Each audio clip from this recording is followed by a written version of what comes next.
Mira, vamos a ver un nuevo ejemplo de la construcción inner join de la base de datos de almacén, donde yo tengo definido la tabla de empleados, que ya la conocemos, y he creado una nueva tabla que se llama fichaje de empleados. Esta tabla está pensada pues para replicar lo que podría ser los fichajes de los empleados cuando entran a trabajar. Bueno, la estructura es un poco rudimentaria, pero como os digo, son ejemplos que están adaptados para que sean didácticos. Evidentemente podríamos generar una estructura mucho más completa, mucho más fiable y mucho más efectiva, pero estamos adaptando los ejemplos para que sean 100% didácticos y la compresión pues sea la mejor posible y lo más fácil que se pueda. Bien, como digo, esta tabla, la tabla de fichaje de empleados, registraría pues cada vez que llega un empleado a trabajar y ficha, ¿vale? Y registraría el identificador del empleado, en este caso, pues el identificador de este fichaje es el 1, que corresponde a Pedro Martín, la hora en la que ha fichado y un concepto que, bueno, vamos a suponer que en esta empresa hay turnos de mañana y de tarde. Bien, bueno, por meter algún dato más en la tabla. Bien, vamos a suponer que nosotros queremos hacer una consulta y saber qué personas han fichado, qué días y en qué momentos.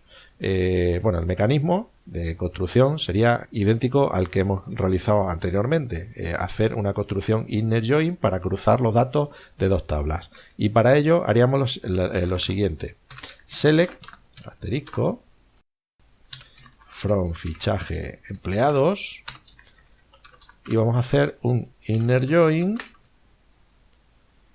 con empleados. Bien, si nos fijamos, los datos que tendríamos que cruzar y que deberían de coincidir para que el cruce y el casamiento de los registros sea correcto es que id empleado de la tabla empleados, o sea, de la tabla fichaje, coincida con el id de la tabla empleados.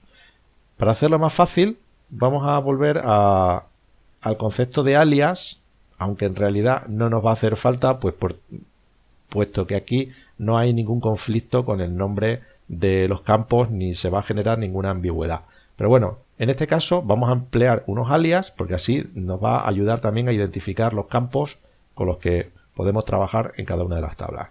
Vamos a llamar a la tabla de fichaje F y a la tabla de empleados G.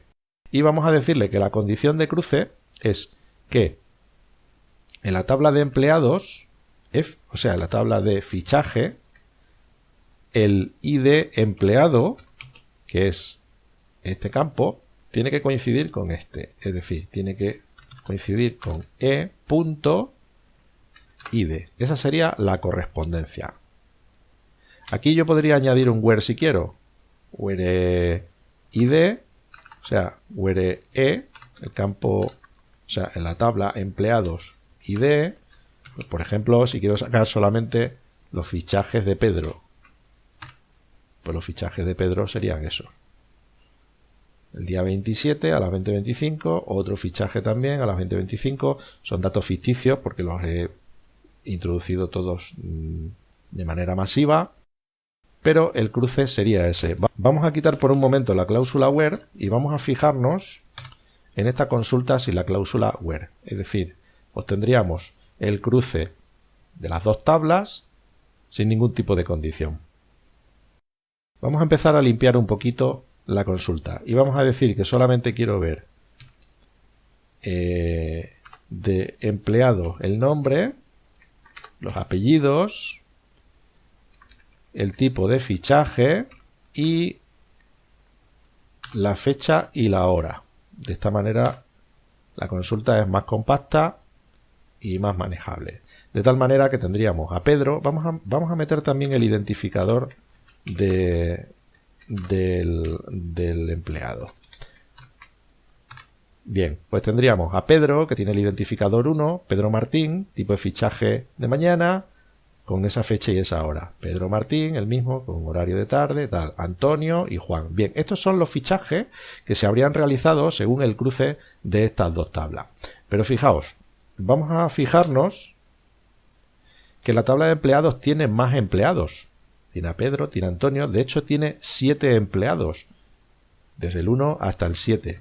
Y nosotros, cuando listamos los fichajes, solamente nos aparecen los fichajes de los empleados 1, 2 y 3. No nos aparecen los fichajes del resto de empleados. ¿Por qué no nos aparecen esos fichajes? Porque si hacemos una consulta sobre la tabla de fichajes, nos damos cuenta que el resto de empleados no han fichado, no existen registros para esos empleados. Entonces, precisamente por ese motivo comenté al inicio del vídeo sobre el tema de la teoría de conjunto. Es decir, es necesario que el identificador del empleado, que es lo que nosotros estamos aquí utilizando como condición para cruzar ambas tablas, ese identificador de empleado se encuentre presente en los registros de ambas tablas. Y entonces, por ese motivo, al listar este inner join de estas dos tablas, no aparecen todos los empleados, porque la condición es que el ID de empleado aparezca tanto en una tabla como en la otra.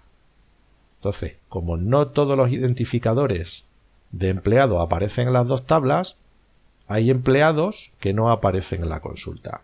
Bien, repito, es el concepto de intersección de conjuntos, el concepto matemático de intersección de conjuntos.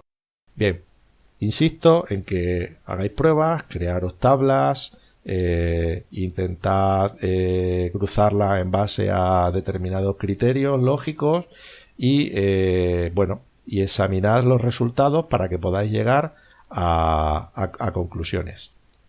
Bueno, no quiero hacer más largo este vídeo, podríamos seguir haciendo muchísimos ejemplos de cruces, de tablas y consultas y 20 tipos de supuestos, pero yo creo que con estos dos ejemplos que hemos puesto quedaría la cosa bastante clara. Así que no quiero prolongar mucho más este vídeo. Vamos a continuar en el siguiente vídeo con la sentencia left join, que es una construcción similar, pero que tiene otras características. Así que te recomiendo que veas el siguiente vídeo.